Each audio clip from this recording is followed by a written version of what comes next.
जी जनाब, अस्सलाम वालेकुम। I hope you guys are fine. अगर आपको मेरी आवाज आ रही है तो प्लीज आप मुझे कंफर्म कर दें। आज आप सब लोग, इस वक्त जो मेरी ऑडियंस है, आप सब लोग, हम लोग इकट्ठे हुए हैं ये चीज डिस्कस करने के लिए। कैफ क्या है, एक बड़ी आप समझिए एक बड़ी स्ट्रॉन्ग कमिटमेंट होती है मेरी तरफ से मेरे तमाम स्टूडेंट्स के लिए कि यार जब आप आएंगे, जब आपका पीआरसी का एग्जाम जो है वो कंप्लीट हो जाएगा तो फिर मैं आपको बताऊंगा कि कैफ क्या है, कैफ में किस तरीके से हम लोग पढ़ते हैं, क्या क्या कैफ की डायनामिक्स हैं और बहुत सारी बातें। यानी कि ये जो सेशन है ये इंशाल्लाह एक बड़ा खूबसूरत हमारा सेशन होगा जिसमें मैं आपको सारी चीजें बताऊंगा। इसलिए मैं इस सेशन को रोड मैप टुवर्ड्स कैफ भी कहता होता हूँ कि हम लोग बात करेंगे कि कैफ के अंदर क्या क्या होता है, व्हाट आर द रूल्स। सबसे पहले मैं आपको अब बताना चाहता हूँ, आपने जो पीआरसी तो कर लिया है, अब आपके सामने इस वक्त स्लाइड पे आ रही है एक कंप्लीट स्कीम है चार्टर्ड अकाउंटेंसी की क्वालिफिकेशन की, कि आपने कौन कौन से सब्जेक्ट्स पढ़ने हैं और इन सब्जेक्ट्स को आपने किस तरह से किस लेवल पे पढ़ना है और उनकी नेचर क्या है। अगर हम बात करें तो ये कुछ ऐसे एरियाज हैं जिन एरियाज में चार्टर्ड अकाउंटेंट्स को मल्टी डायमेंशनल अप्रोच के थ्रू पढ़ाया जाता है। यानी कि सिर्फ ये नहीं किया जाता है कि सिर्फ अकाउंट्स का बंदा है तो उसको सिर्फ अकाउंट्स आते हैं, टैक्सेशन का बंदा है उसको सिर्फ टैक्स का पता है, ऑडिट का बंदा है तो उसको सिर्फ ऑडिट का पता है। एक मल्टी डायमेंशनल अप्रोच के साथ हम लोग यहाँ पे अपने एक्सपर्ट्स को, अपने चार्टर्ड अकाउंटेंट्स को ट्रेन करते हैं ताकि वो किसी भी फील्ड में अपनी सर्विसेज प्रोवाइड करने जाए तो उस फील्ड के एक्सपर्ट और उनको उस फील्ड का जो है ना वो चीता समझा जाए। तो ये कुछ फील्ड्स हैं जी। सबसे पहले फाइनेंशियल अकाउंटिंग एंड रिपोर्टिंग। ये जो फील्ड है, ये जो सब्जेक्ट है, इस फील्ड के अंदर आपको टोटल 5 पेपर्स पढ़ाए जाते हैं। पहला paper PRC 4 introduction to accounting, जो कि आई एम श्योर कि आपने या तो भी दिया होगा या आप आपने पास कर लिया होगा। अकाउंटिंग की फील्ड से ही रिलेटेड कैफ के अंदर 2 पेपर्स हैं, कैफ 1 जिसे एफएआर 1 कहते हैं और कैफ 5 जिसे एफएआर 2 कहते हैं। यानी कि अकाउंटिंग जो आपने पढ़ी है ये उसी के पेपर अगले पेपर हैं। जैसे फॉर एग्जांपल जब आप एफएससी में पढ़ा करते थे तो इंग्लिश के पेपर्स के इंग्लिश पेपर ए होता था, इंग्लिश पेपर बी होता था, इंग्लिश पेपर सी भी होता होगा। इसी तरीके से अकाउंटिंग ए, अकाउंटिंग बी, अकाउंटिंग सी, इस तरीके से। तो आहिस्ता आहिस्ता जो अगले लेवल है अकाउंटिंग के, उनमें आपको मजीद ज्यादा डायनामिक और मुश्किल अकाउंटिंग जो है ना वो पढ़ाई जाती है। तो कैफ के लेवल के ऊपर अकाउंटिंग के 2 पेपर्स हैं, कैफ 1 एफएआर 1 का और कैफ 5 एफएआर 2। देन सीफैप 1 में जो अकाउंटिंग का ही पेपर है, ये सीफैप 1 है, double AFR, advance accounting and financial reporting. तो ये सब्जेक्ट भी अकाउंटिंग का ही पेपर है। Then multi subject assessment MSA 1, ये भी फाइनेंशियल अकाउंटिंग एंड रिपोर्टिंग की फील्ड से ही इसका ताल्लुक है। तो जो एक आप समझ लीजिए कि जो सबसे इंपॉर्टेंट एलिमेंट है आप लोगों की प्रोफेशनल क्वालिफिकेशन का, वो है फाइनेंशियल अकाउंटिंग, जो कि आपको इन 4-5 सब्जेक्ट्स में पढ़ाई जाती है। और अभी इस वक्त आपके सामने जो कैफ है उसके अंदर 2 सब्जेक्ट्स हैं जी, कैफ 1 का और कैफ 5 का। Same goes with management accounting, एक और पिलर है जी फाइनेंशियल अकाउंटिंग की तरह ही मैनेजमेंट अकाउंटिंग, चार्टर्ड अकाउंटेंट्स की क्वालिफिकेशन का, जिसके भी 5 पेपर्स हैं। तो ये 2 मेन एरियाज हैं जो कि सीए के अंदर ज्यादा फोकस जिनके ऊपर होता है। तो मैनेजमेंट अकाउंटिंग जो है, मैनेजमेंट अकाउंटिंग में आप लोगों ने एक पेपर पढ़ा था पीआरसी 2 क्यूएम। इसके अलावा कैफ के अंदर कैफ 3 है सीएम में, कैफ 6 है एमएफए, ये 2 पेपर्स है। और इसके अलावा सीफैप 4 है जी बीएफडी का पेपर, और एमएसए की स्टेज में आपका पेपर एमएसए 2 है। इनके क्या नाम है, इनके क्या डायनामिक्स है, ये बहुत ज्यादा मैं आपको लंबी चौड़ी डिटेल में नहीं बताऊंगा, लेकिन अभी आपके लिए जो इन हैंड पेपर्स हैं जो आपने अब आगे पढ़ने हैं वो है कैफ 3 और Kaif 6, CMA cost and management accounting, MFA managerial financial analysis. फिर उसके बाद आपको एक बहुत ही इंपॉर्टेंट एलिमेंट पढ़ाया जाता है जिसे हम लॉज कहते हैं। कोई भी काम है, कोई भी मुल्क है, उसमें जब भी आप कोई काम करते हैं तो उसमें आपने कुछ रेलिवेंट लॉज को, रूल्स को फॉलो करना होता है। तो बिजनेस से रिलेटेड जितने भी लॉज हैं, जितने भी रूल्स हैं, वो सारे के सारे आपको पढ़ा दिए जाते हैं। तो आप समझ लीजिए कि आपको लॉयर बना दिया जाता है ये जो हमारे बिजनेस से रिलेटेड मामला है उनका। और इसमें जो 2 सब्जेक्ट्स हैं कैफ 4 और कैफ 7, ये लॉज हैं, ये इनमें रूल्स होंगे, आपको रूल्स पढ़ाए जाएंगे, थ्योरेटिकल पेपर है, उसकी एप्लीकेशन भी आपको करनी पड़ेगी। और इन्हीं लॉज से जो अगला पेपर बनेगा वो सीफैप 2 बनेगा, जो कि है आपका कारपोरेट लॉस। आगे चलते हैं कि टैक्सेशन एक बहुत ही इंपॉर्टेंट पेपर है जी। और ये इतना इंपॉर्टेंट पेपर है कि आपको कैफ के अंदर ये एक ही दफा में ये पढ़ाया जाता है ताकि आपको टैक्स से मुतालिक जो मामला है ना वो पता चल जाए। पाकिस्तान के अंदर जो टैक्सेशन सिस्टम है that is one of the most complex system, और जितना कॉम्प्लेक्स सिस्टम होता है उसमें काम करने वाले लोग उतने ही जीनियस और उतने ही तेज होते हैं। तो कैफ 2 टैक्सेशन टैक्स प्रैक्टिसेस आपको इतने अच्छे तरीके से पढ़ाई जाती हैं कि इवन जो लोग स्पेशली टैक्स प्रैक्टिसेस के कोर्सेज पढ़ते हैं, जो और कोर्सेज हैं, इनकम टैक्स प्रैक्टिशनर जो कोर्सेज करते हैं, मैंने अक्सर देखा है कि चार्टर्ड अकाउंटेंट्स ही उन लोगों के बॉस या उन लोगों के सीनियर कंसिडर किए जाते हैं, क्योंकि ये लोग बहुत ज्यादा एक्टिवली टैक्सेशन के ऊपर काम करते हैं। CFAP 5 ये भी एडवांस टैक्स का पेपर है, ये भी टैक्स की फील्ड में ही आता है। और ऑडिटिंग की अगर हम बात करें, ये वो एरिया है जिसके लिए चार्टर्ड अकाउंटेंट्स जाने जाते हैं। ठीक है जी, पाकिस्तान के अंदर ऑडिट करने के लिए कुछ रूल्स होते हैं और उन रूल्स के मुताबिक पाकिस्तान के अंदर जो ऑडिट है वो सिर्फ चार्टर्ड अकाउंटेंट्स ही कर सकते हैं। ठीक है, कुछ रूल्स हैं जिनमें कुछ छोटी कंपनीज को के लिए कुछ और लोगों को भी इजाजत दी है या ऑडिट करने की, बट प्राइमरीली ऑडिटिंग जो है ये चार्टर्ड अकाउंटेंसी का खासा है उनका। आप समझ लीजिए कि ये तुर्रा इम्तियाज है कि चार्टर्ड अकाउंटेंट्स जो है वो ऑडिट करते हैं। इसमें जो पेपर है कैफ 8 है, थोड़ा सा एडवांस सीनियर लेवल पे आपको पेपर पढ़ाया जाएगा कैफ के अंदर भी। और इसका जो एडवांस पेपर है CFAP 6 यानी कि audit assurance and related services. तो ये समझ लीजिए कि वो 5 पिलर्स हैं चार्टर्ड अकाउंटेंसी की क्वालिफिकेशन के, जो आपको पढ़ाए जाते हैं और उसमें आपको बताया जाता है कि यार ये सब्जेक्ट जो है इसकी एक खास नॉलेज है। तो आप समझे, ये ना समझे कि आप एक चीज कर रहे हैं, आप 5 मेन एरियाज के ऊपर काम कर रहे हैं और हर एरिया की अपने डायनामिक्स है, अपनी सोच है, हर एरिया की अपनी फिलॉसफी है जो कि आपको समझनी पड़ेगी और जो आई एम श्योर कि आपके जो भी टीचर जिनसे आप पढ़ेंगे वो आपको बड़े अच्छे तरीके से पढ़ाएंगे। फिर कुछ अलाइड सब्जेक्ट्स हैं जो आपके अंदर एक सर्टेन बिजनेस एक्यूमेंट डेवलप करते हैं, बिजनेस माइंडसेट डेवलप करते हैं। ज्यादा पेपर्स इसके पीआरसी के अंदर है। पीआरसी के अंदर आप लोगों ने 3 पेपर पढ़े थे,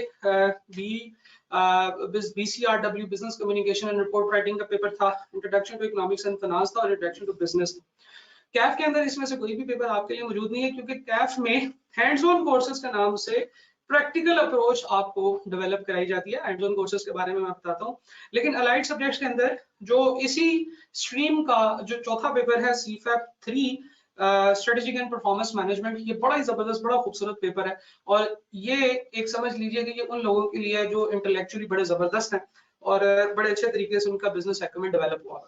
हम लोग हैंड्स ऑन कोर्सेज की तरफ आते हैं। कैफ में जनाब आपके टोटल 8 कोर्सेज वो वाले हैं जिनके आपने आईकैप हाउस में जाके या जो भी आपका एग्जाम हॉल है उसमें जाके आपने रिटन एग्जाम्स देने हैं, और 2 आपके हैंड्स ऑन कोर्सेज है। हैंड्स ऑन कोर्सेज से मुराद ये होता है कि ये प्रैक्टिकल कोर्सेज हैं, या आपने परफॉर्म करने हैं, या आप परफॉर्म करेंगे।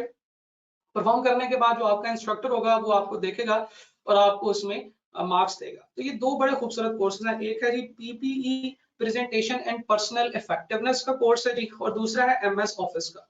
ये दोनों कोर्सेज भी आपने कैफ के अंदर ही रहते हुए करने हैं, यानी कि इसके साथ देखें नीचे लिखा भी हुआ है कि before starting of your training, कि ट्रेनिंग शुरू करने से पहले ये कोर्स आपको करने पड़ेंगे। तो अगर गौर से देखा जाए तो कैफ के आपके टोटल 8 नहीं 10 कोर्सेज हैं, जिनमें से 8 कोर्सेज जो हैं वो आपने एग्जाम हॉल में जाके उसका पेपर देना है और पेपर में पास हुए तो आप पास होंगे। और ये जो 2 हैंड्स ऑन कोर्सेज है ये आपके प्रैक्टिकल कोर्सेज हैं, और प्रैक्टिकल कोर्सेज का जो मकसद है, देखें ये जो 2 एरियाज है ना, अलाइड सब्जेक्ट का एरिया और हैंड्स ऑन कोर्सेज का एरिया, ये दोनों आपके अंदर डेवलप करते हैं बिजनेस एक्यूमेंट को, बिजनेस माइंडसेट को डेवलप करते हैं, आपको एक प्रोफेशनल बनाते हैं। कुछ कोर्सेज जो हैं जो आपको पढ़ाए जाते हैं, कुछ कोर्सेज जो हैं जो आपको परफॉर्म करने पड़ते हैं। तो PPE का कोर्स और MS ऑफिस का कोर्स भी आपको कैफ के टाइम पीरियड के दौरान ही करना पड़ेगा। कब करना है इसके बारे में मैं अभी आपको बताऊंगा। इसके बारे में आपको बड़ी डिटेल से इसी सेशन में बता दिया जाएगा कि इन 10 में से पहले कौन से पढ़ने हैं, बाद में कौन से पढ़ने हैं, फिर कौन से पढ़ने हैं, अगर इसमें कोई फेलियर हो जाए खुदा ना खास्ता तो फिर क्या करना है। तो इस पूरे सेशन में इंशाल्लाह हम लोग ये चीजें बड़ी डिटेल से डिस्कस करेंगे। हैंड्स ऑन कोर्सेज की अगर हम बात करें तो इसकी लिस्ट को भी कंप्लीट कर लेते हैं। CFAP के अंदर 2 हैंड्स ऑन कोर्सेज हैं जी। एक है PVEA professional value ethics and attitude का जो कोर्स है, ये आपको पढ़ाया जाएगा। इसमें आपको सिंपली ये बताया जाएगा कि when you are a professional, जब आप किसी से बात कर रहे हैं तो आपकी वैल्यूज क्या होनी चाहिए, आप ऑनेस्ट होने चाहिए, सच्चे होने चाहिए, इस तरह की बहुत सारी बातें। अगेन आपके अंदर बिजनेस माइंडसेट डेवलप करने की जो है ना वो कोशिश की गई। ये जो 3 कोर्सेज है ना, PPE, MS ऑफिस और PVE, मुझे ये बहुत पर्सनली पसंद है। उसकी रीजन ये है कि ये आपको किताबी कीड़े से बाहर निकाल के आपको प्रोफेशनली तैयार करते हैं। और मैं ये समझता हूँ कि पाकिस्तान में या ऑल ओवर द वर्ल्ड मैंने कभी और कोई इस तरह की कोई क्वालिफिकेशन नहीं देखी जिसमें इतना जोर, इतना फोकस आपकी प्रोफेशनल डेवलपमेंट के ऊपर भी हो। ठीक है, तो मुझे लगता है कि ये बड़े खूबसूरत कोर्सेज हैं जो ऐड किए गए हैं। फिर एक और कोर्स होता है जी डाटा मैनेजमेंट एनालिटिक्स या फिनटेक। ये इन 2 में से कोई एक कोर्स करना होता है, ये CFAP लेवल पे करने होते हैं। बस ये समझ लीजिए कि ये टोटल 4 कोर्सेज हैं, PPE का कोर्स, MS ऑफिस का कोर्स, PVEA का कोर्स और डाटा मैनेजमेंट एनालिटिक्स या फिनटेक्स में से कोई एक कोर्स। ठीक है, तो ये जिस लेवल पे होंगे इंशाल्लाह जब आप वहां पे पहुंचेंगे तो आपको जरूर गाइडेंस मिलेगी इस हवाले से। तो ये एक पूरा ओवरऑल स्कीमा है, ये ब्लूप्रिंट है, इसलिए इसका कलर भी ब्लू है। Education scheme for CA students के, सीए के जो स्टूडेंट्स हैं जो सीए शुरू करते हैं तो फिर कौन कौन से सब्जेक्ट्स कौन कौन सी स्कीम में फॉल करते हैं। अब जरा थोड़ा सा हम कैफ स्पेसिफिक होते हैं, एप्लीकेबल रूल्स की बात करते हैं। कैफ के अंदर जो 8 सब्जेक्ट्स हैं उनको 2 ग्रुप्स में डिवाइड किया गया है, ग्रुप ए और ग्रुप बी। ग्रुप ए के 4 सब्जेक्ट्स आपके सामने लिखे हुए हैं, ग्रुप बी के 4 सब्जेक्ट्स आपके सामने लिखे हुए हैं। तो सबसे पहली जो चीज है वो ये समझ लीजिए कि एक रूल हुआ करता था, वो पहले था, वो ये था कि आपने मिनिमम 3 पेपर्स देने हैं एक अटेम्प्ट में। गौर से सुन लीजिएगा, ये रूल अब खत्म हो गया है। इसका मतलब ये है कि आप एक अटेम्प्ट में एक पेपर भी दे सकते हैं, एक अटेम्प्ट में आप 2 पेपर भी दे सकते हैं, 3 भी दे सकते हैं और 4 भी दे सकते हैं। ठीक है जी, whatever the number of papers you want to attempt, आप उन नंबर्स को, उन पेपर्स को अटेम्प्ट कर सकते हैं। ठीक है जी। अच्छा, एक और रूल है जी जो आपने ज़हन में रखना है, वो ये है कि आईकेएफ ने ग्रुप्स में डिवीजन इसलिए की है कि आप उस वक्त तक ग्रुप बी के पेपर्स नहीं पिक कर सकते, आप उस वक्त तक ग्रुप बी के पेपर्स में अपीयर नहीं हो सकते जब तक कि आप ग्रुप ए के कम से कम 2 पेपर्स पास ना कर लें। ये रूल समझिएगा, ये रूल है, जिसे हम रूल ऑफ प्रोग्रेशन कहते हैं कि अगर आपने बी में अपीयर होना है तो आपको क्या करना होगा, 2 पेपर्स ग्रुप ए के पास करने होंगे, 2 पेपर्स ऑफ ग्रुप ए। इसका मतलब ये है कि अगर आपका ग्रुप ए का एक पेपर पास है, आप ग्रुप बी के पेपर्स पिक नहीं कर सकते, इन चारों में से कोई भी नहीं कर सकते। अगर आपके 2 पेपर पास है ग्रुप ए के, तो फिर आप ग्रुप बी के 1 2 3 4 सारे जितने मर्जी पेपर आप पिक कर सकते हैं। ठीक है, तो ये रूल बस समझिएगा कि जब तक आपके ग्रुप ए के 2 पेपर्स पास नहीं हो जाते, आप ग्रुप बी को हाथ नहीं लगा सकते। ये रूल कायम और दायम है, इस रूल के साथ कुछ नहीं हुआ। सिर्फ ये वाला जो रूल था कि 3 पेपर आपके मिनिमम है, वो खत्म हो गया। आप 1 पेपर भी दे सकते हैं, 2 भी दे सकते हैं, 3 भी दे सकते हैं, 4 भी दे सकते हैं, आप 6 पेपर्स भी दे सकते हैं। अगर आपके ग्रुप ए के फर्ज करें 2 पेपर पास है तो आप ये वाले 6 दे सकते हैं। ठीक है, तो मैक्सिमम की जो लिमिट है वो कोई नहीं, आईकेएफ ने मैक्सिमम की कोई लिमिट नहीं लगाई, आईकेएफ ने मिनिमम की भी कोई लिमिट नहीं लगाई, आप जितने मर्जी पेपर्स दे सकते हैं। और रूल्स ऑफ प्रोग्रेशन ये है कि आप उस वक्त तक ग्रुप बी का कोई पेपर नहीं दे सकते जब तक आपका ग्रुप ए के 2 पेपर्स पास ना हो जाए। ठीक है, और हैंड्स ऑन कोर्सेज की अगर हम बात करें तो 2 हैंड्स ऑन कोर्सेज हैं, इनके बारे में हम बात कर चुके हैं कि जो पीपीई का कोर्स है, ये जो एमएस ऑफिस का कोर्स है, ये आपने अपनी जो आर्टिकल्स होते हैं जो कैफ के बाद स्टार्ट करने होते हैं, जो मैंडेटरी ट्रेनिंग होती है 3.5 साल की, उनको शुरू करने से पहले आपने ये वाले अपने पेपर्स पास करने हैं। ठीक है जी, उनको शुरू करने से पहले ये वाले आपने पेपर्स पास करने हैं। एक और चीज समझ लीजिएगा जी,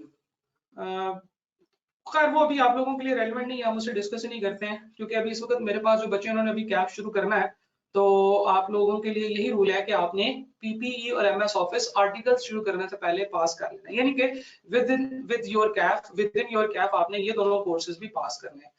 अच्छा, अब इन कोर्सेज का एग्जाम पैटर्न क्या होगा? ये जो 8 कोर्सेज है ना, ये 8 कोर्सेज में पेपर बेस्ड एग्जाम होगा, एग्जाम हॉल में आप जाएंगे, एक ही दिन सारे पाकिस्तान के सारे बच्चों का एग्जाम होगा, ये समझिएगा। पीआरसी में डिफरेंट होता था, पीआरसी में आपका एग्जाम होता था कंप्यूटर हॉल में जाके और कंप्यूटर सेंटर में जाके, और कंप्यूटर सेंटर में हर बच्चे का एग्जाम डिफरेंट होता था। ठीक है, और आज एक बच्चे का क्यूएम का है तो आज से 2 दिन के बाद भी कोई बच्चा क्यूएम का पेपर दे रहा होगा, आपका क्यूएम का तो आपसे अगला जो है वो हो सकता है वो इंट्रोडक्शन टू अकाउंटिंग का पेपर दे रहा हो। तो ये पीआरसी में होता है, कैफ में नहीं होता। कैफ में एक ही दिन एक ही वक्त में पूरे पाकिस्तान के तमाम बच्चों का एग्जाम होता है। ठीक है, और एग्जाम जो है ये पेपर बेस्ड होता है। एग्जाम हॉल में आप जाके बैठेंगे, आपको पहले क्वेश्चन पेपर मिलेगा, ये सुन लीजिएगा गौर से, पहले आपको क्वेश्चन पेपर मिलेगा और 15 मिनट तक आपको और कोई चीज नहीं मिलेगी। 9 बजे एग्जाम शुरू होगा, 9 बजे से लेकर 9:15 बजे तक आपको क्वेश्चन पेपर मिलेगा। आपने क्वेश्चन पेपर को पढ़ना है, उसको हाईलाइट कर सकते हैं, उसके ऊपर अंडरलाइनिंग कर सकते हैं, उसके ऊपर लिखना कुछ नहीं है आपने, ये आपका इसे रीडिंग टाइम कहते होते हैं। आप रीडिंग टाइम के बाद 9:15 बजे आपको आंसर शीट मिल जाएगी और 12:15 बजे तक, यानी कि 3 घंटे तक आप उसके ऊपर अपना सोल्यूशन लिख सकते हैं। तो 3 घंटे की राइटिंग है और 15 मिनट की आपका रीडिंग टाइम है। पासिंग मार्क्स 50 है, आप पास होंगे तो आपके साथ रिजल्ट में सिर्फ पास लिखा हुआ आएगा। आप जो है वो अगर फेल होंगे तो फिर नंबर्स लिखे हुए आएंगे कि आपके इतने नंबर हैं, 30 मिले हैं, 32 मिले हैं, 35 मिले हैं। एग्जाम जो है वो साल में 2 दफा होते हैं, फर्स्ट वीक ऑफ मार्च में एंड फर्स्ट वीक ऑफ सितंबर में। ठीक है जी, तो इस तरीके से आपके लिए बड़ी आसानी हो जाएगी आइडेंटिफाई करना कि जो मार्च की अटेम्प्ट होती है उसे हम स्प्रिंग अटेम्प्ट कहते हैं, और जो सितंबर की अटेम्प्ट होती है उसे हम ऑटम अटेम्प्ट कहते हैं। ठीक है जी, तो ये तो था इन 8 पेपर्स के हवाले से। ये जो 8 पेपर्स हैं आपके ग्रुप ए के और ग्रुप बी के, ये किस तरीके से होंगे। हैंड्स ऑन कोर्सेज की बात करते हैं। हैंड्स ऑन कोर्सेज जो है ना, ये ट्रेनिंग के कोर्सेज होते हैं। ये आपने किसी कॉलेज के साथ एनरोल कराने होते हैं और उसी कॉलेज में ही आपने अपनी अटेंडेंस इंश्योर करनी होती है। 3 महीने या ढाई से 3 महीने के ये सेशंस होते हैं, और 2.5 से 3 महीने आपने सारी क्लासेस या मेजोरिटी ऑफ द क्लासेस लेनी होती हैं। हर क्लास में पीपीई के अंदर भी और एमएस ऑफिस के अंदर भी कुछ एक्टिविटीज आपको कराई जाएंगी। वो एक्टिविटीज आपने परफॉर्म करनी है, और जो बंदा एक्टिविटीज करवा रहा होगा वो आपका रिजल्ट बनाएगा और आईकैप को भेज देगा, और आईकैप उन रिजल्ट्स की बेसिस के ऊपर खुद ही कह देगा कि ठीक है आपका एमएस ऑफिस भी हो गया, पीपीई भी हो गया। ठीक है, तो ये इन 2 पेपर्स के एग्जाम्स नहीं होते, आईकैप इनके एग्जाम्स नहीं लेता। इसके एग्जाम्स आपका इंस्ट्रक्टर, आपका टीचर खुद ही लेगा, और वो खुद ही आईकैप को बताएगा कि यस इस बच्चे ने ये एक्टिविटीज कंप्लीट कर ली। ठीक है जी, तो ये रहा हमारा हैंड्स ऑन कोर्सेज का एग्जाम पैटर्न। सिर्फ एक और चीज मैं डिस्कस करूंगा, फिर उसके बाद आप लोगों के क्वेश्चंस वगैरह जो है ना वो हम देखेंगे। मैक्सिमम टाइम पीरियड टू पास कैफ, आपके पास कितना टाइम है कैफ को पास करने का। कैफ को पास करने का आपके पास जो टोटल टाइम है वो है जनाब 4 इयर्स। 4 साल में आपने कैफ पास करना है। अगला सवाल ये है कि ये 4 साल कब से स्टार्ट होते हैं। ये होते हैं जनाब your first exam day in Kaif. याद रखिएगा ये बात कि जिस दिन आप पहला कैफ का पेपर दे देंगे उस दिन आपकी 4 सालों की गिनती शुरू हो जाएगी। उस दिन में सिंपल 4 साल ऐड कर लें, तो जो डेट आएगी उस डेट तक अगर आपका कैफ क्लियर नहीं है, आपको एक छोटा सा इसमें ग्रेस पीरियड मिलता है। वो क्या होता है वो अभी मैं नहीं बताऊंगा, लेकिन आप समझ लीजिए कि आपने 4 साल के अंदर अंदर ये पेपर क्लियर करना। ठीक है, इसकी एक एग्जांपल लेते हैं। लेट्स सपोज कि आपने 6 मार्च 2023 को आपने अपना पहला एग्जाम दिया है। पास हुए या नहीं हुए इससे फर्क नहीं पड़ता, सिंपल इसमें 4 साल ऐड कर दें तो डेट बनेगी 6 मार्च 2027। इस डेट तक अगर आपका कैफ का पेपर पास होने वाले रहते हैं तो आप डिस्क्वालीफाई हो जाएंगे। ठीक है, इस डेट तक कैफ का पेपर अगर आपके कोई भी पास होने वाले रहते हैं तो आप डिस्क्वालीफाई हो जाएंगे। अगर सब कुछ ठीक ठीक चलता रहे तो ये टोटल 8 अटेम्प्ट्स बनती है, यानी कि आपने 8 अटेम्प्ट्स में 8 पेपर पास करने हैं, जो कि बहुत ही खुला टाइम है। आइडियली 2 से 3 अटेम्प्ट में कैफ पास हो जाना चाहिए, अगर बच्चा ध्यान से, बच्चा समझ के पढ़ता है और कोशिश करता है पेपर पास करने की, वक्त जाया नहीं करता और उन तमाम चीजों को फॉलो करता है जो अभी आतिफ साहब भी बताएंगे आपको, रीजंस ऑफ फेलियर और उसके बाद उनको कैसे काउंटर करना है। तो फिर मेरे ख्याल से आपको इंशाल्लाह इसी टाइम पीरियड, बल्कि इस टाइम पीरियड से भी काफी पहले आपके पेपर्स पास हो जाएंगे। अच्छा, अब रिलैक्सेशन की बात करते हैं। रिलैक्सेशन जो है ये आप समझ लीजिए कि जो बच्चे जो इस वक्त बड़े मोटिवेटेड है ना कि यार हमने तो पढ़ना है, तो ये पता नहीं सारा रिलैक्सेशन क्यों बता रहे हैं, ये उन बच्चों के लिए नहीं है। ये है थोड़े से परेशान बच्चों के लिए कि जो परेशान हो जाएंगे बाद में। जनाब, इसमें आपको 1 साल की मजीद रिलैक्सेशन मिल सकती है। इसमें आपको 1 साल की मजीद रिलैक्सेशन मिल सकती है, यानी कि आपका टाइम 6 मार्च 2028 तक हो जाएगा। अगर इस डेट तक, यानी कि 4 सालों के अंदर अंदर आप 6 पेपर्स पास कर लें और उसके बाद आपको 1 साल मजीद मिल सकता है, तो यानी कि ये समझ लेंगे ये आपको एक आखिरी मजीद मौका मिलेगा मजीद इस पेपर को पास करने का। तो 6 पेपर पास करने से आपको मजीद जो है ना इसमें 1 साल की एग्जेप्शन मिल सकती है। लेकिन ये जो 4 साल का रूल है ये इन 8 पेपर्स के लिए है और 1 साल भी इन्हीं 8 पेपर्स के लिए मिलेगा। आपने ये नहीं करना कि जी टोटल तो 10 होते हैं तो हैंड्स ऑन और पीपीए ये भी हमने हैंड्स ऑन कोर्सेज जो है हमने पास कर लिए, ये भी काउंट हो जाएंगे। ये काउंट नहीं होने, इनको साइड पे करते हैं, इनको जब मर्जी करें। आपके पास जो टाइम पीरियड है 4 साल का वो है for these 8 papers, group A और ग्रुप बी के पेपर्स, और ये आपने 4 साल के अंदर अंदर करने हैं। ठीक है। और अगर आप 4 साल के अंदर नहीं कर सके किसी भी वजह से, तो आपको 1 साल की मजीद रिलैक्सेशन मिल जाएगी, लेकिन वो नालायक गंदे बच्चों के लिए है। आप लोगों ने 4 साल से बहुत पहले इंशाल्लाह इसको क्लियर कर देना है।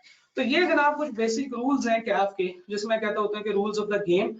अभी मैं आपको बताता हूँ कि अभी जो अपकमिंग अटेम्प्ट आ रही है स्प्रिंग 2023 की, इस स्प्रिंग 2023 की अटेम्प्ट में जो एग्जाम्स होंगे उनकी डेट्स क्या हैं। डेट शीट फाइनल हो चुकी है, अभी दो ढाई महीनों के बाद, तकरीबन 3 महीनों के बाद एग्जाम शुरू हो रहे हैं।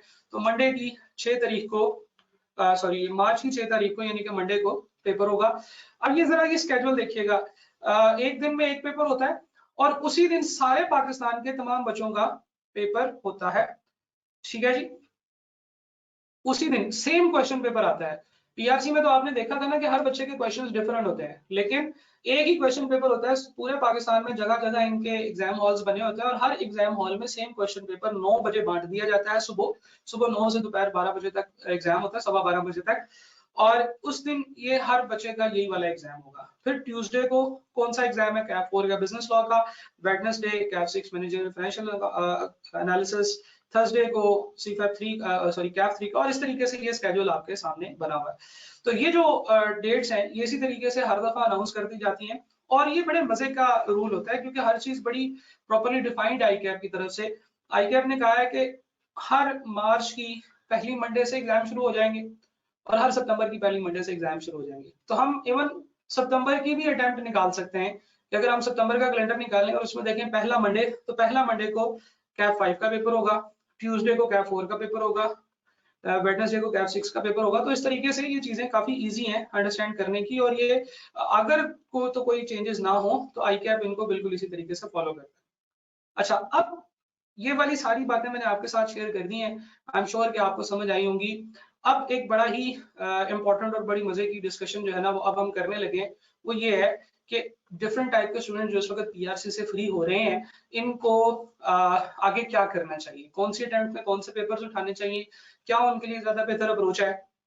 और ये जो अप्रोच है ना ये प्रॉपरली एक रिसर्च के बाद, एक डिस्कशन के बाद, बड़े एक्सपीरियंस टीचर से पूछ के उनके आइडियाज को समझते हुए ये अप्रोचेस डिजाइन की गई हैं। और इसी इतने इतने जो एक्सपीरियंस और एक्सपर्टीज वाली जो हमारी डिटेल है, इसको प्रेजेंट करने के लिए भी मैं आतिफ हाफिज साहब से ही रिक्वेस्ट करूंगा कि वो आए और आके तो आपको ये हर तरह से बताएंगे कि ये क्या चीजें हैं, किस तरीके से। और फिर उसके बाद वो ये भी आपको बताएंगे कि क्या रीजंस है फेलियर की स्टूडेंट्स की और बच्चे क्यों फेल हो जाते हैं कैफ के अंदर, और फिर उनको काउंटर करने के बारे में भी इंशाल्लाह बहुत सारी चीजें बताएंगे। तो फिर मैं अभी रिक्वेस्ट कर रहा हूँ आतिफ हाफिज साहब से, अभी कैमरा ऑफ करूंगा, फिर आप जब कैमरा दोबारा ऑन होगा तो आतिफ साहब वहाँ पे मौजूद होंगे और आपको वो बहुत सारी चीजें अपने एक्सपीरियंस और अपने एक्सपर्टीज के हवाले से आपको बता रहे होंगे। ठीक है जी, आप लोगों के क्वेश्चंस इंशाल्लाह सेशन एंड पे जिक्र किए जाएंगे, इंशाल्लाह डिस्कस किए जाएंगे। तो अभी मैं बुला रहा हूँ सर आतिफ को, आप प्लीज जब वो आए तो आप उनका इस्तकबाल कीजिएगा, उनको अस्सलाम वालेकुम कह दीजिएगा। अस्सलाम वालेकुम सर। जहांजेब ने जिस तरह से सीनियर टीचर कहा, तो आप सोच रहे होंगे कि एक बहुत ही बुजुर्ग आने वाला है जो है ना वो आके लंबी चौड़ी सी दाढ़ी होगी और जो है वो बिल्कुल मौत के करीब नजर आ रहा होगा। तो वो अल्लाह का शुक्र एक्सपीरियंस काफी ज्यादा है, लेकिन अगेन मतलब एज इतनी ज्यादा नहीं है। सर जो है ना वो ज्यादा जज्बाती हो गए। सर खुद माशाल्लाह से अच्छे खासे एक्सपीरियंस टीचर है। आज के सेशन में स्पेसिफिकली जो है वो आपके सामने आने का मकसद ये है कि जब हम कैफ कट को डिस्कस करते हैं तो उसके डायनामिक्स पीआरसी से काफी डिफरेंट होते हैं।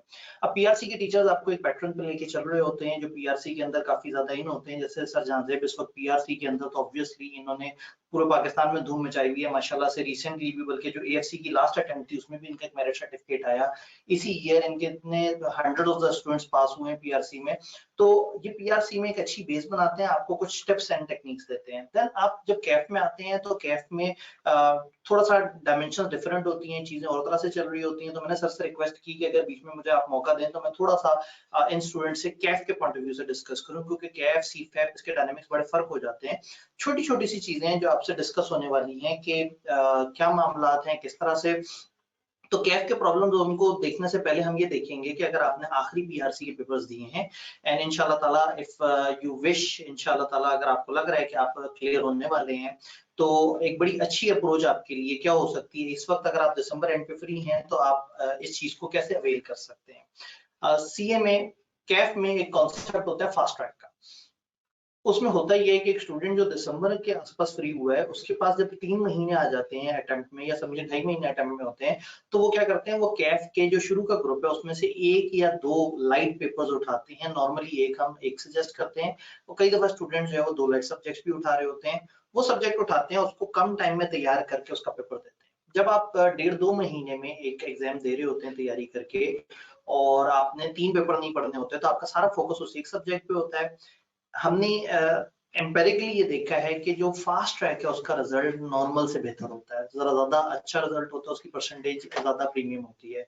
तो चूंकि आप सारा फोकस एक ही सब्जेक्ट पे कर रहे होते हैं, तो कैफ में फास्ट ट्रैक उठाने से इस वक्त आपकी प्लानिंग कैसे बेहतर हो सकती है, मैं थोड़ा सा इसको डिस्कस करना चाहूंगा आपसे। जी, आपके सामने स्क्रीन पे एक प्लानिंग है ओवरऑल। 2 तरह के यहाँ पे प्लान हो सकते हैं। एक प्लान ये है कि आप कहें कि सर हम दिसंबर में फारिग हो गए, अब हम एकदम से बहुत ज्यादा एग्जर्शन नहीं करना चाह रहे, हम ये चाह रहे हैं कि हम आज से बैठ के अपने कैफ को प्लान करें और हम सितंबर में जाके 8-9 महीने बाद जाके एग्जाम दें। एक अप्रोच। दूसरी अप्रोच ये है कि यस, हम एक बोनस अटेम्प्ट का फायदा उठाएं, हम इस वक्त क्विकली एक सब्जेक्ट दे दें और उसके बाद हम चीजों को प्लान कर लें।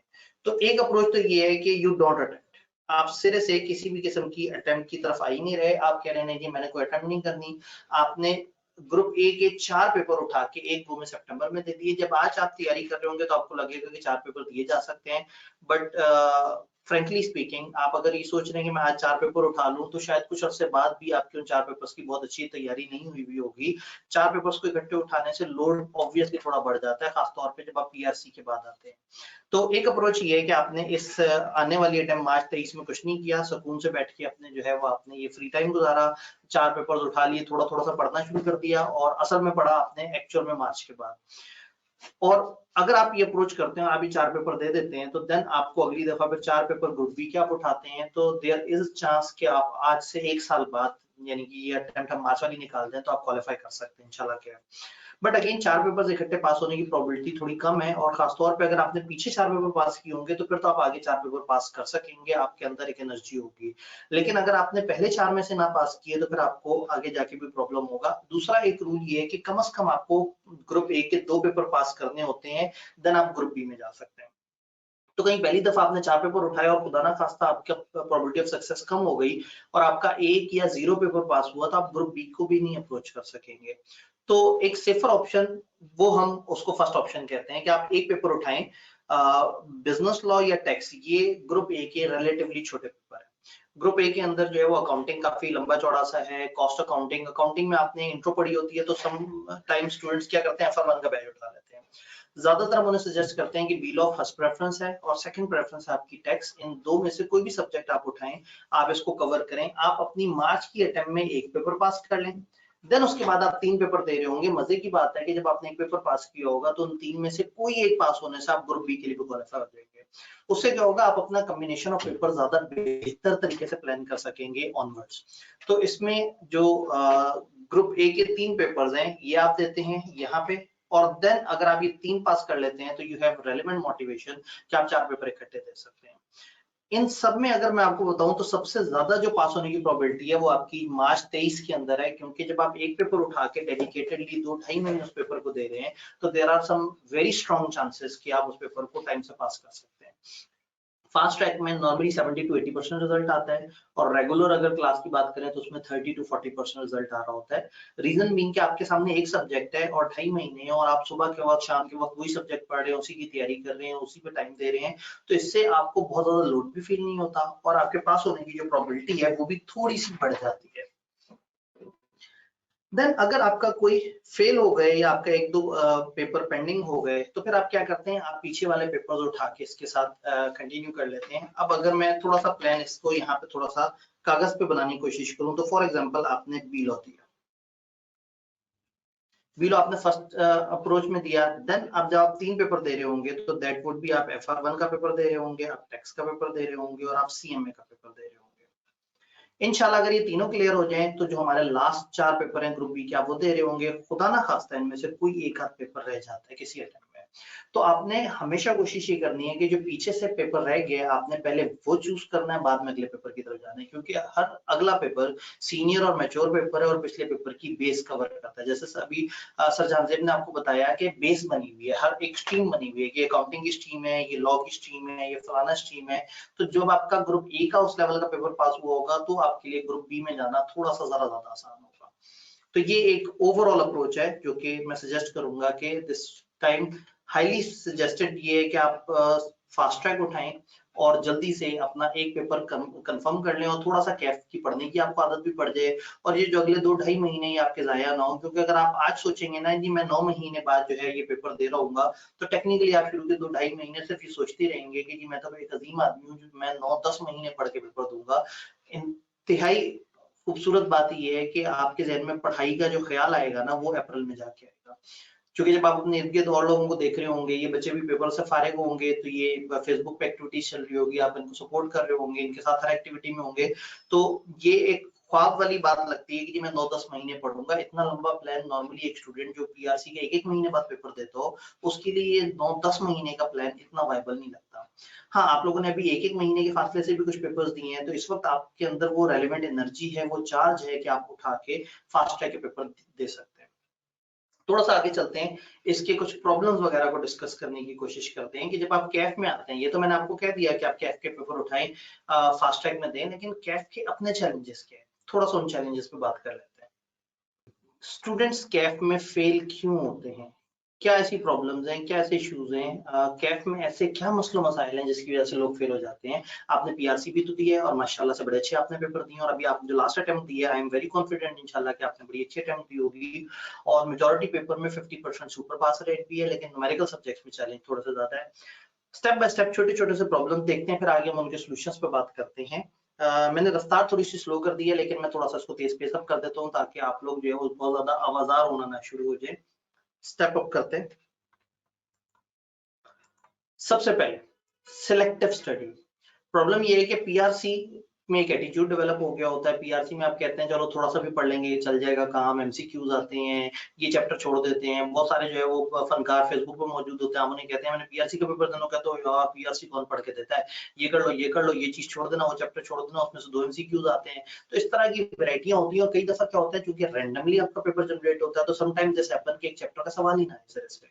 तो होता ये है कि आप लोगों का यकीन बन गया होता है कि सिलेक्टिव स्टडी करेंगे तो कमाल हो जाएगा, बट कैफ में ये वाली सिलेक्टिव स्टडी वाली अप्रोच जो है वो खराब होगी। पीआरसी वाला एटीट्यूड आप कैफ में कंटिन्यू नहीं कर सकते, क्योंकि पीआरसी में आप देखेंगे पास रेट्स क्या और फिर कैफ के एग्जाम के पास रेट्स देखें तो अब you need to be mature. अब आप बच्चे नहीं रहे, अब आप बड़े हो गए हैं, नो यू आर इन और आप ज्यादा बेहतर तरीके से इंशाल्लाह ताला चल सकेंगे। Then ill planning of preparation, last month of preparation. आपकी प्लानिंग कई दफा बहुत अच्छी नहीं होती और दूसरा आपको आदत होती है अच्छा पेपर रह गया महीने बाद दे देंगे, यहाँ पेपर रह गया ना तो 6 महीने बाद देंगे। प्रॉब्लम ये है कि यहाँ आपको फौरन से मौका नहीं मिलेगा कैथारसिस का, आप फौरन से कम बैक नहीं कर सकेंगे लाइफ में, और जब आप 6 महीने बाद पेपर देने जाएंगे तो बिलीव मी आपको 100% तैयारी दोबारा करनी पड़ेगी। तो यहाँ आपके पास इतना अच्छा ऑप्शन नहीं है, आप इतना जल्दी कम बैक नहीं कर सकते। तो इल प्लानिंग नहीं करनी, लास्ट मंथ प्रिपरेशन जो है ना ये बड़ी इंपॉर्टेंट है। तो कैफ के अंदर आपका आखिरी मंथ बहुत इंपॉर्टेंट होता है। पीआरसी में तो आपका वही पेपर वही पढ़ने वाला मंथ होता है, वही लास्ट मंथ होता है, उसी में आप एग्जाम दे रहे होते हैं। तो कैफ के डायनामिक्स थोड़ा सा फर्क है। थोड़ा सा आगे इनके सॉल्यूशंस की तरफ भी जाएंगे। न्यूमेरिकल सब्जेक्ट पे फोकस थोड़ा सा ज्यादा। मैं अगर किसी भी स्टूडेंट से पूछूं कि हाँ भाई आपके कितने सब्जेक्ट है, वो कहता है सर ये 2 या 3 सब्जेक्ट पढ़ रहा हूँ। जब मैं थोड़ा सा और ड्रिल डाउन करता हूँ क्वेश्चन को तो पता लगता है कि वो न्यूमेरिकल सब्जेक्ट पे ज्यादा फोकस कर रहा है। एट पीआरसी आपने इंट्रो और क्यूएम को ज्यादा फोकस किया। एट कैफ आप अकाउंटिंग्स को ज्यादा फोकस करते हैं, थ्योरियों को कम फोकस करते हैं। इंटरेस्टिंग बात ये है कि कैफ लेवल में थ्योरियों का रिजल्ट ज्यादा खराब आता है, जस्ट बिकॉज कि आपकी पीआरसी से एक आदत बनी हुई होती है कि आपको न्यूमेरिकल सब्जेक्ट ही सब्जेक्ट लगता है और बाकी आपको लग रहा होता है कि वो शुगल है, लेकिन वहां सिर्फ एमसीक्यूज थे पीआरसी में। यहाँ आपको राइटिंग में एग्जाम देना होता है और अपनी लैंग्वेज में लिखना होता है, तो न्यूमेरिकल की प्रैक्टिस करके एक बात बन जाती है, लेकिन थ्योरी अच्छी खासी यहाँ पे प्रॉब्लम देती है। तो एक बहुत बड़ा प्रॉब्लम ये है कि यहाँ पे लोग न्यूमेरिकल सब्जेक्ट्स को सही से टाइम नहीं दे पा रहे होते। देन टेस्ट प्रैक्टिस नहीं कर रहे होते। ज्यादा टेस्टों में शामिल नहीं होते, क्योंकि पीआरसी में एक आदत बनी हुई है, वहां पे एमसीक्यूज वगैरह होते थे तो आपको कुछ लिखना तो होता नहीं था। बट कैफ लेवल पे चूंकि आपने लिख के एग्जाम देने हैं, तो यहाँ एक बहुत बड़ी रीजन ऑफ फेलियर ये है कि लोग टेस्ट को सीरियस नहीं लेते और उस को गो थ्रू कर जाते हैं, टेस्ट देख लेते हैं ज्यादा से ज्यादा, जबानी सोच लेते हैं इसका सोल्यूशन क्या होगा, राइटिंग में टेस्ट नहीं कर रहे होते। रिटन प्रैक्टिस स्पेसिफिकली मिसिंग होती है, खासतौर पर एप्लीकेशन बेस्ड एग्जाम।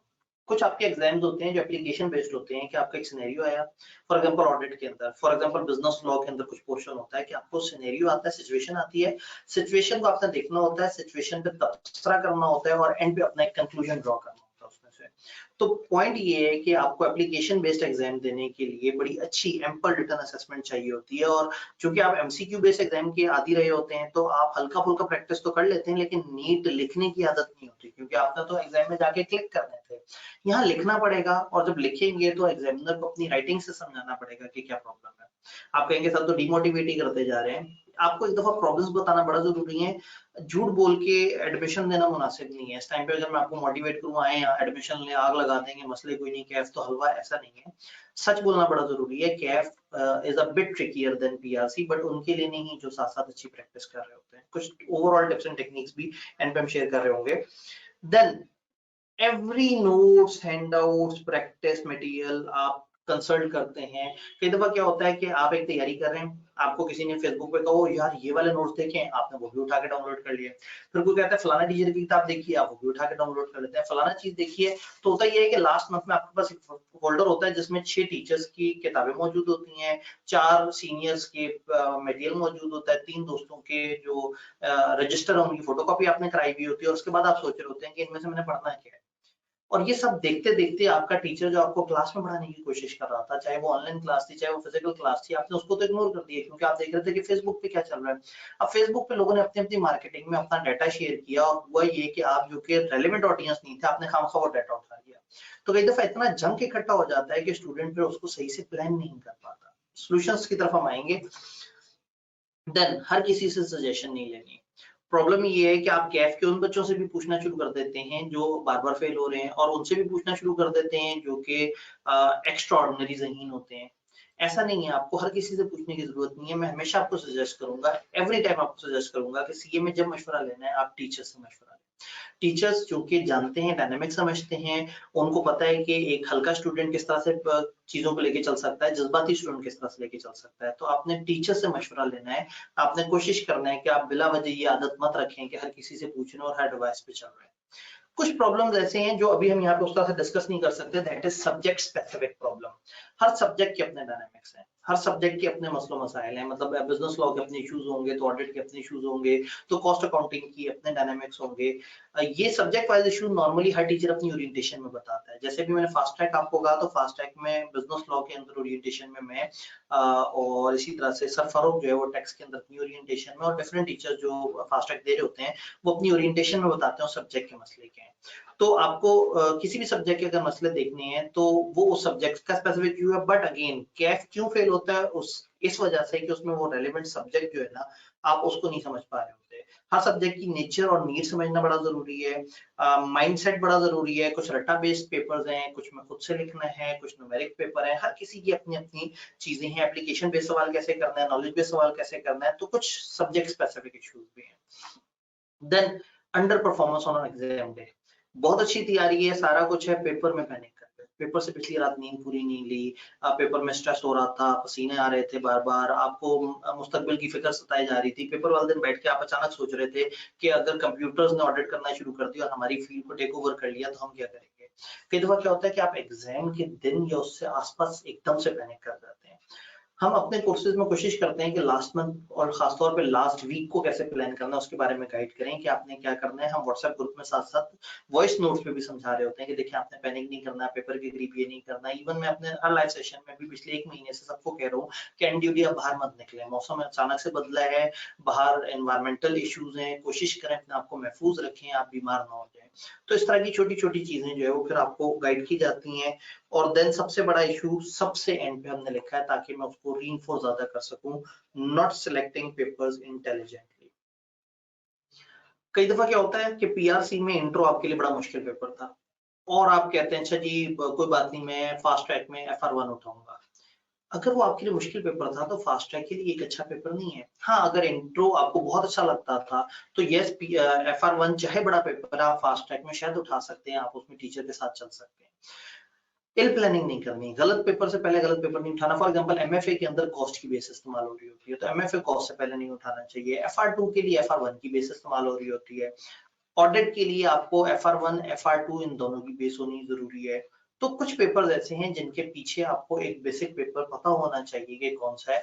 तो एक गलत प्लानिंग नहीं करनी। अगर मैं आपको जिस तरह से मैंने आपको स्ट्रीम बताई कि आपने क्या किया, सबसे पहले दे दिया B.Log फॉर एग्जांपल, उसके बाद अगली दफा जब आपने FR1 उठाया, टैक्स उठाया और CMA उठाया, तो इनमें से कोई ऐसा पेपर नहीं है जिसकी बेस आपकी मिसिंग हो। हाँ, FR1 की बेस पे आप अगली दफा FR2 उठा सकते हैं, आप CMA की बेस पे अगली दफा MFA उठा सकते हैं, आप FR1 और FR2 की बेस पे आप ऑडिट सेलेक्ट कर सकते हैं, इस जोन में या इससे आगे वो कर सकते हैं। और इसी तरह से जो चौथा पेपर है C.Law इज द पेपर जो कि इंडिपेंडेंट है, उसके लिए आपके पीछे बेस होना बहुत ज्यादा ऐसा जरूरत नहीं है। तो ग्रुप बी का जो पेपर इंडिपेंडेंट है दैट इज C.Law, जिसका पीछे ग्रुप ए में आपने नहीं भी पढ़ा तो आप उठा सकते हैं, लेकिन चूंकि ग्रुप ए के 2 पेपर आपको पास करना जरूरी है, तो आइडियली आपने पहली दफा B.Law या टैक्स पास कर लिया, रिमेनिंग 3 अगले जोन में दिए और कम से कम उनमें से एक निकाल लिया, तो आप क्वालिफाइड हैं कि आप ग्रुप बी में एंट्री दे सकते हैं। अगर आप ग्रुप ए के कुछ पेपर रहते हैं और ग्रुप बी में से भी कुछ उठा सकते हैं, तो आइडियली द पेपर जो कि उठाना चाहिए वो C.Law का पेपर है। तो अगेन मल्टीपल तरह के कॉम्बिनेशन लोगों के बन रहे होते हैं और उसको मल्टीपल तरीके से लेके चल रहे होते हैं।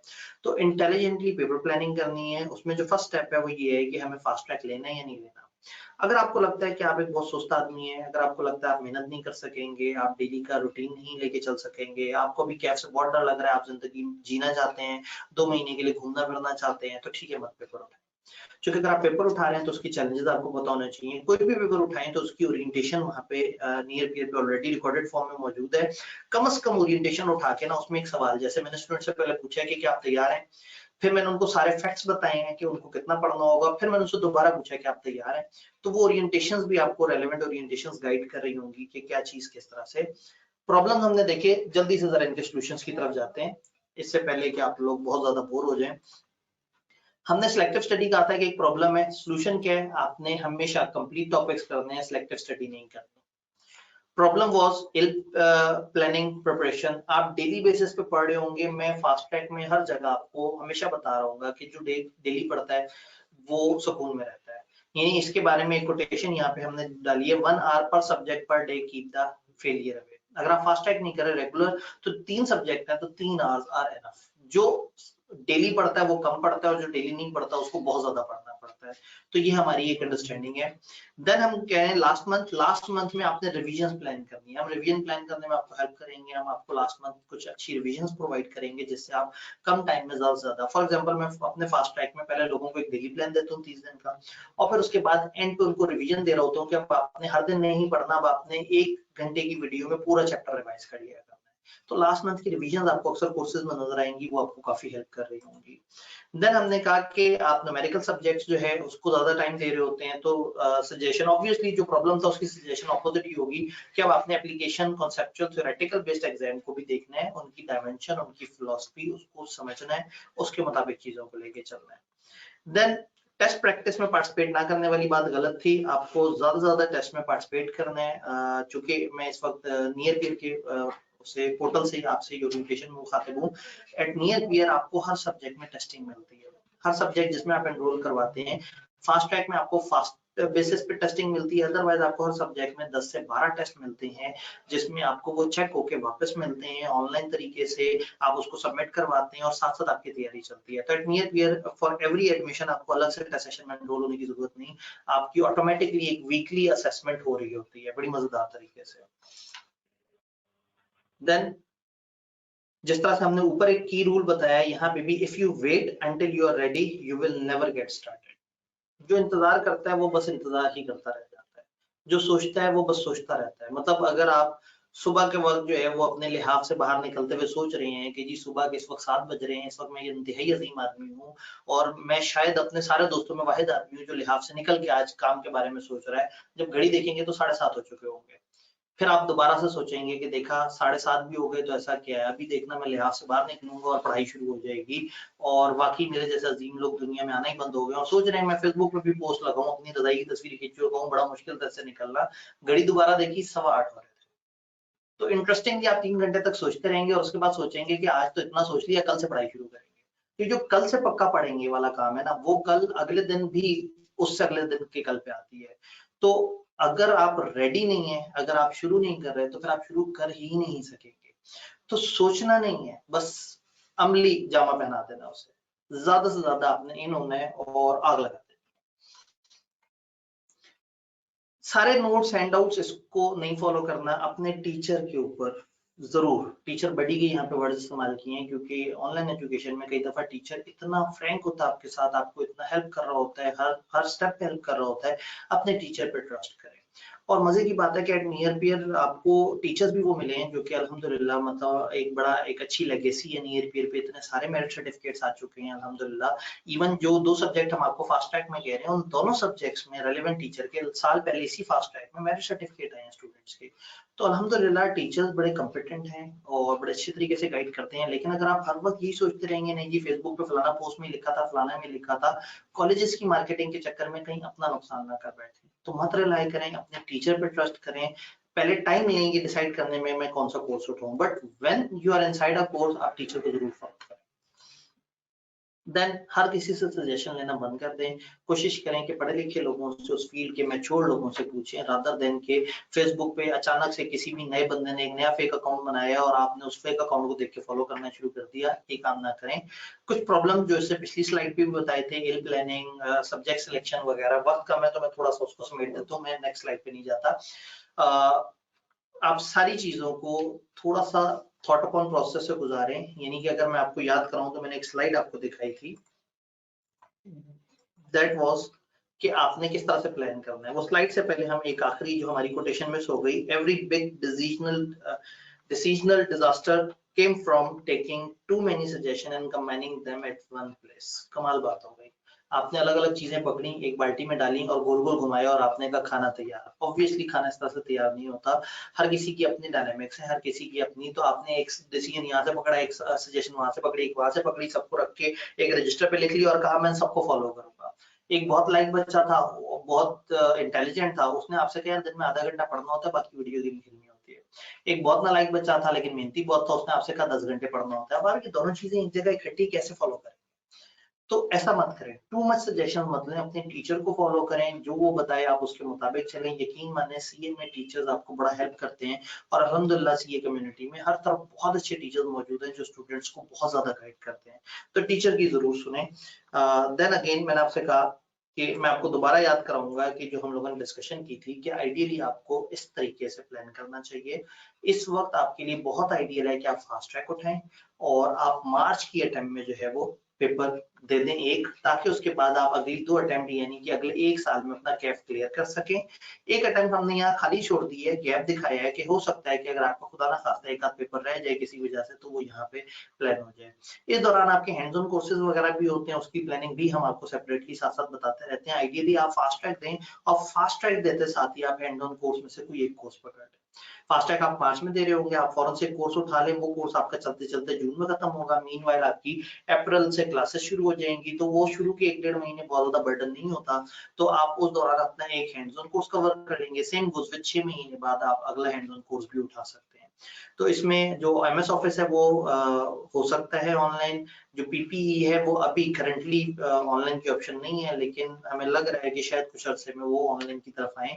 नहीं हो तो हम उसमें सजेस्ट कर देंगे, हमारे कुछ एफिलिएटेड कॉलेजेस वगैरह भी होते हैं जिधर से अलग अलग शहरों में, कराची में, इस्लामाबाद में, लाहौर में, जिधर हम अपने स्टूडेंट्स को रेफर करते हैं, उन स्टूडेंट्स को जो हम लोगों ने उनसे पैकेज एग्री किया होता है, जितने भी पैसे उसमें वो पूरा कोर्स कंप्लीट करा के देते हैं हमारी क्वालिटी प्रपोजिशंस के मुताबिक। तो इंशाल्लाह ताला उसमें भी आपको हेल्प मिल जाएगी। तो that's all from my side. मैंने चीजों को कवर किया। सर क्या 4 महीने जो है वो कंप्लीट पीआरसी को कवर करने के लिए एनफ है? मैंने करने वालों को 2 महीने में भी करते देखा है और ना करने वालों को साल में भी करते नहीं देखा। अगर आप इरादा बना चुके हैं तो बस फिर आपने कर देना, और अगर इरादा नहीं बना हुआ तो ऑब्वियसली फिर आप यही सोचते रह जाएंगे कि क्या टाइम एनफ है या नहीं। एक स्टूडेंट ने पूछा सर सीए है क्या? तो मेरे ख्याल में शायद ये गलत लिंक पे क्लिक करके ये स्टूडेंट यहाँ पे आ गए, शायद उन्होंने कोई और कोर्स सोचा था। सीए चार्टर्ड अकाउंटेंसी है, एक प्रीमियम अकाउंटेंसी की क्वालिफिकेशन जो दुनिया भर में रिकॉग्नाइज है। पाकिस्तान के चार्टर्ड अकाउंटेंट इस वक्त दुनिया में बड़ी अच्छी जगह पे बैठे हैं। इवन पाकिस्तान में भी जब आप किसी के सामने बोलते हैं चार्टर्ड अकाउंटेंट तो उसके जहन में एक प्रीमियम सी फील आती है कि यस, एक बड़ा ही पॉलिश किस्म का, प्रोफेशनल किस्म का शख्स जो कि अकाउंटेंसी पे ग्रिप रखता है और एक अच्छी जगह पे अच्छे प्रोटोकॉल के साथ बैठा हुआ है। तो सीए के साथ ही एफिलिएटेड, जो वर्ड चार्टर्ड है, चार्टर्ड का मतलब है मुमताज, चार्टर्ड का मतलब है प्रिविलेज्ड। तो आप सिंपल अकाउंटेंट नहीं, आप एक प्रिविलेज अकाउंटेंट है। लेकिन शायद this is not the time जो सीए में आपको बुलाते वक्त जब ओरिएंटेशन होती है तो उसमें हम ये वाली बातें करते हैं। इस वक्त आप सीए में हैं और हम आपको अगले स्टेप पे जाने के बारे में सजेस्ट कर रहे हैं। एक स्टूडेंट ने कहा सर अगर मैं जनवरी में पीआरसी दूं तो क्या ये मुनासिब है कि मैं फास्ट ट्रैक की इस तरह से वो करूं? देखें, जनवरी की 10-11 तक तो आपके एप्लीकेशन जाने की आखिरी तारीख है कैफ की। तो मेरी असम्पशन ये है कि आप में से जो दिसंबर में कैफ पीआरसी क्लियर कर चुका होगा वो फास्ट ट्रैक क्लियर है। जनवरी में अगर आप पीआरसी क्लियर कर रहे हैं तो सॉरी, आपके पास उतना टाइम नहीं है, मैं आपको गलत मशवरा नहीं दूंगा और शायद प्रैक्टिकली आपके लिए पॉसिबल भी नहीं है। सर जहांजेब ज्यादा बेहतर तरीके से डायनामिक्स आपको बता सकते हैं कि ये चीजें किस तरह से हैं। तो मैं सर जहांजेब को इस वक्त मौका दूंगा कि वो वापस आके आपकी पीआरसी से जो कैफ के शिफ्ट ओवर वाली है वो चीजें बताएं। मैंने कोशिश की कि आपको कैफ के मसले बताऊं और उन मसलों का सलूशन बताऊं। तो we are very much excited. हर दफा कई नए स्टूडेंट हमें ज्वाइन करते हैं और 6 महीने बाद माशाल्लाह से क्वालिफाई कर चुके होते हैं वो पेपर। उनमें से कुछ कोई मेरिट सर्टिफिकेट ले लेता है, मेजोरिटी का अच्छा रिजल्ट आ जाता है, तो हमें बड़ी खुशी होती है हर दफा ऐसे स्टूडेंट से डील करते हुए। तो मैं सर को अब दोबारा से मौका देता हूँ। सर आएंगे, आपके सवालों के जवाब देंगे और सेशन में आपको मजीद आगे बताएंगे कि ये जो ये फास्ट ट्रैक वगैरह है इसका क्या है। क्योंकि फास्ट ट्रैक में जो 2 फास्ट ट्रैक मैंने सजेस्ट करेंगे उसमें से एक मेरा फास्ट ट्रैक भी है, तो ये मुनासिब नहीं है कि मैं आपको कहूँगा जी मेरा फास्ट ट्रैक उठाएं। तो सर आपको थोड़ा सा बेहतर तरीके से गाइड करेंगे कि वो क्या है और किस तरह से। सर क्या टैक्स का पेपर ऑनलाइन लेना ठीक है? देखें, हम अगर ऑनलाइन यहाँ पे मौजूद हैं तो ऑब्वियसली हम आपको धोखा तो नहीं देने आए। ऑनलाइन पिछले 1 साल में जितने भी मेरिट सर्टिफिकेट आए हैं मोर देन हाफ ऑनलाइन हैं। जैसे मैंने आपको बताया कि फास्ट ट्रैक में लास्ट टाइम ये 2 सब्जेक्ट उठाए जाते हैं, टैक्स और बी लॉ। तो साल पहले यही वाला सेशन जब चल रहा था, जब लोग एएफसी से फारिग हो रहे थे, उस वक्त एएफसी होता था, तो बच्चों ने ऑनलाइन पढ़ा था और ऑनलाइन स्टूडेंट्स मेरिट सर्टिफिकेट लिया था। तो सर अब जरा ज्यादा बेहतर तरीके से गाइड करेंगे। मैं सर से रिक्वेस्ट करूंगा कि आए, सेम प्रोटोकॉल दोबारा से होगा, कैमरा उसी तरह से बंद होगा और फिर जब कैमरा ओपन होगा तो आपके पसंदीदा सर आपके सामने मौजूद होंगे। मुझे इजाजत दीजिएगा, अच्छा रहा आप लोगों के साथ डिस्कशन करके। इंशाल्लाह ताला जब आप रेलिवेंट पेपर में आएंगे तो थोड़ी और डिस्कशन भी होगी। अपना ख्याल रखिएगा। सर जहांजेब को मैं इनवाइट करता हूँ। जहां से सर आतिफ ने छोड़ा है मैं वहीं से कंटिन्यू करता हूँ जी। हम लोग बात ये कर रहे थे कि जो स्टूडेंट दिसंबर 22 के टाइम में पीआरसी क्लियर कर लेंगे इंशाल्लाह, आप सब लोग जो पीआरसी की, तो आपके पास कौन सी ऑप्शंस हैं? तो जो ऑप्शंस हैं नियर बियर के ऊपर आपके लिए मौजूद है वो है जी बिजनेस लॉ कैफ 4 का फास्ट ट्रैक और टैक्स कैफ 2 का फास्ट ट्रैक। ये फास्ट ट्रैक इनको इसलिए कहते हैं कि ये वो पेपर है जो कि आप 2-2.25 महीनों में इसकी तैयारी कर सकते हैं। 2 महीने एसेंशियली, और इन 2 महीनों में इसकी तैयारी करके आप पेपर में अपीयर हो सकते हैं और क्लियर कर सकते हैं।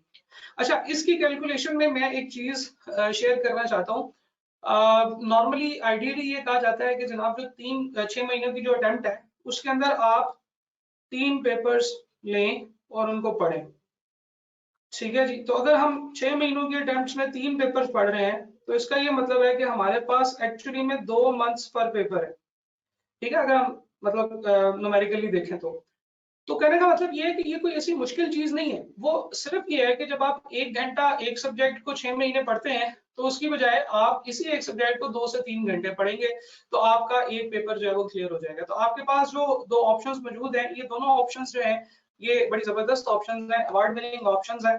तो इन दोनों ऑप्शंस में से जो भी बच्चा अभी इस वक्त पीआरसी में क्लियर कर रहा है पीआरसी को और वो आगे कैफ का एक पेपर देना चाहता है, तो एक चीज तो ये समझ लीजिए कि मेरे ख्याल से 9 जनवरी है, आई थिंक 9 जनवरी है या शायद 11 जनवरी है।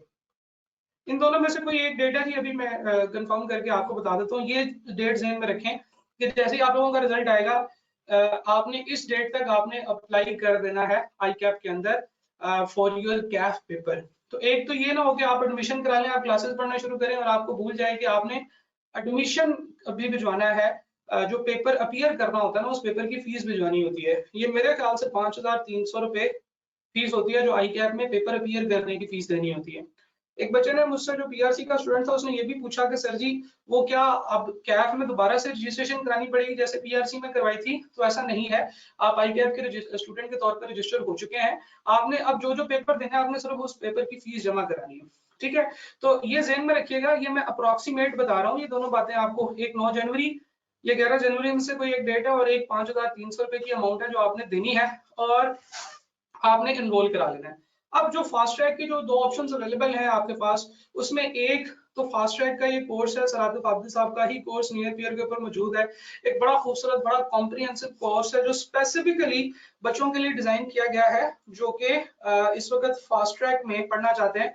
यानी कि 2 महीनों के अंदर अंदर ये पेपर जो है ये आप रिकवर पढ़ सकते हैं। इवन ये 2 महीनों का भी नहीं है, बल्कि उससे भी कम टाइम अगर आपके पास हो तो फिर भी आप कवर कर सकते हैं, क्योंकि इस पे जो एक्टिविटीज है वो 35 से 40 दिन की एक्टिविटीज है। और रोजाना की बेसिस से आपने जो काम करना है उसका साथ में आपके लिए वहाँ पे टेस्ट भी अवेलेबल है, एक व्हाट्सएप का ग्रुप अवेलेबल है, आप व्हाट्सएप ग्रुप पे अपने क्वेश्चंस पूछ सकते हैं।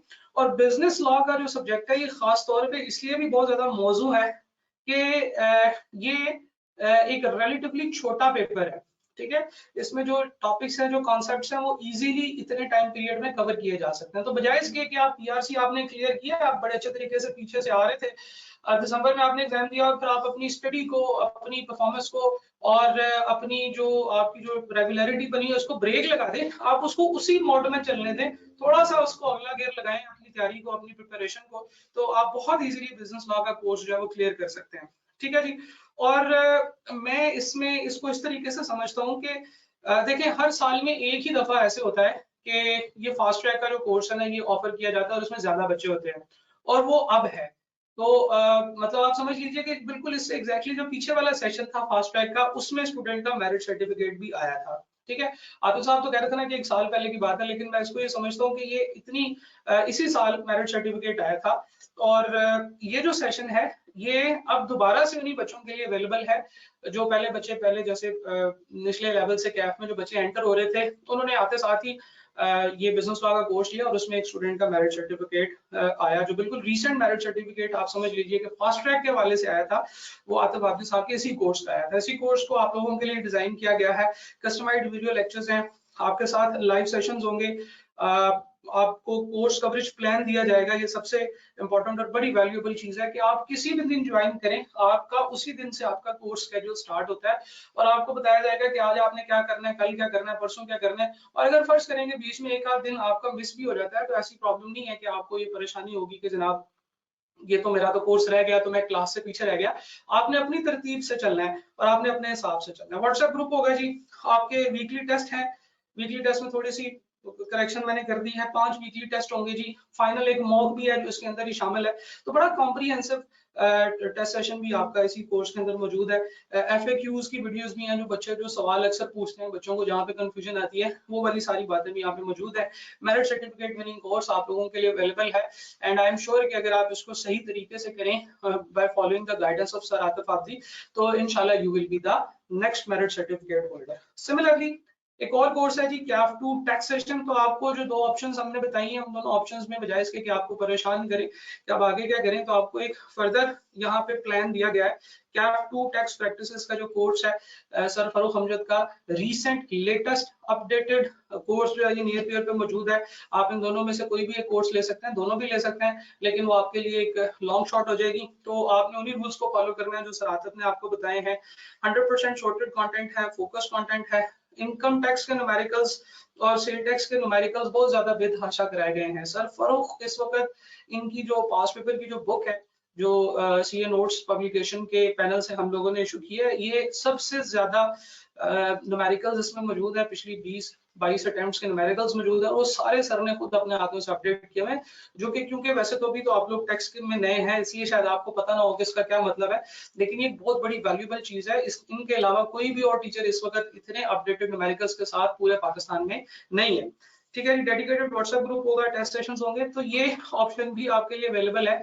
आप इनमें से कोई भी ऑप्शन सेलेक्ट कर सकते हैं, और जिस तरह से सर आतिफ हाफिज साहब का कोर्स का मेरिट सर्टिफिकेट आया था, बिल्कुल उसी अटेम्प्ट में इन सर के कोर्स का टैक्स के अंदर भी इनके स्टूडेंट का मेरिट सर्टिफिकेट आया था, ठीक है जी? तो कहने का मतलब ये कि बिल्कुल सेम आप समझ लीजिए कि एक्सपर्टीज लेवल है। एक्सपर्टीज तो नहीं कहना चाहिए, सर आतिफ जो है वो बड़े एक्सपर्ट टीचर हैं और सर फारूक जो है उनका वो भी अभी साथ साथ में पढ़ाना चाहिए, लेकिन ये है कि वैल्यू इन दोनों कोर्सेज की सेम है। बड़े जबरदस्त कोर्सेज हैं, मेरिट सर्टिफिकेट होल्डर कोर्सेज हैं, टीचर्स बड़ी मेहनत से डेडिकेटेडली इन दोनों कोर्सेज के ऊपर काम कर रहे हैं। तो मैं ये कह सकता हूँ कि नियर पीयर के ऊपर हम आप लोगों के लिए बेस्ट अवेलेबल कोर्सेज लेकर आए हैं। If you want to join तो ये नंबर लिखा हुआ है 0311144734, इस नंबर पे आप व्हाट्सएप मैसेज करें और मजीद इन्फॉर्मेशन जो भी आप हासिल करना चाहते हैं इन कोर्सेज के बारे में वो आप यहाँ से हासिल कर सकते हैं।